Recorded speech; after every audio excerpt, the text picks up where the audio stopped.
This is the first in a series of videos about baptism and baptismal text I want to do.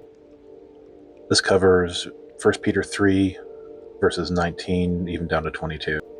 I bring up verse 19 just to introduce the spirits in prison. Verse 20 says, who formerly were disobedient, when once the divine long-suffering waited in the days of Noah, while the ark was being prepared, in which a few, that is, 8 souls, were saved through water. Or saved by water, the ESV says, carried safely through the water. Did they need the ark to save them? Yes. Did they need the water to save them? Yes, because the water is the dividing line between the judgment on the wicked world and the separation of them from it in the ark. Even theologians who do not believe that baptism is necessary for salvation understand that the water represents both judgment and salvation, depending on what side of it you're on. Just like crossing the Red Sea, there was death and destruction, the Egyptian army on one side, safety and security on the other.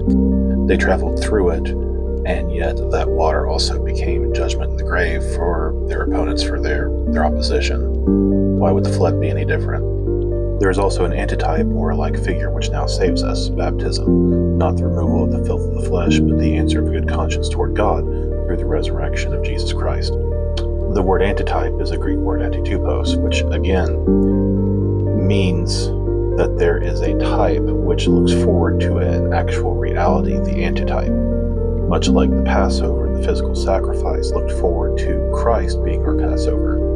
The flood looks forward to baptism, which is the reality, the antitype, which saves us. It's not saying that baptism is a symbol. It's not saying that baptism represents something. It's saying that baptism is the reality that the flood foreshadowed. This is not, and in a Hebraic way, not only a removal of filth from the flesh, but the answer or appeal of a good conscience towards God.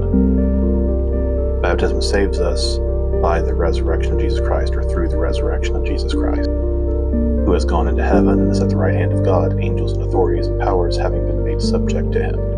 There are 3 different explanations for this baptism that saves. It's either not water baptism, which defies the context. Also, if it's Holy Spirit baptism or some sort of experience such as that, it can't be an answer or an appeal of a good conscience toward God, because both statements in the parentheses have to describe the baptism. You can say the Holy Spirit baptism is not the removal of the filth of the flesh, obviously, but to say it's the answer of a good conscience towards God, that doesn't seem to add up, because Holy Spirit baptism would be completely passive. It's not something you participate in. Others think that baptism saves us means that baptism symbolizes salvation. It's so closely associated with salvation because it's a representation. This is something that your theology would demand and not something that you're getting from the text. Baptism saves means baptism symbolizes salvation. I'm not dismissing the view entirely. I'm just saying the text does not seem to indicate that. Considering this is water baptism, this is save us, like this would be my view. This is the view of Everett Ferguson and other scholars. It's not merely a physical washing that removes dirt from the flesh when you're immersed, but it is the answer or appeal of a good conscience towards God, regardless of what answer or appeal means.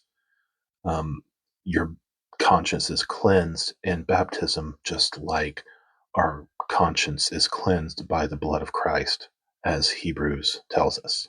That's Hebrews 9:14.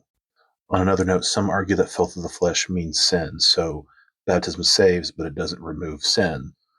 And they allude to 2 Corinthians 1 to prove this, yet the word for filth here is not the same Greek word that we have in 2 Corinthians 7:1.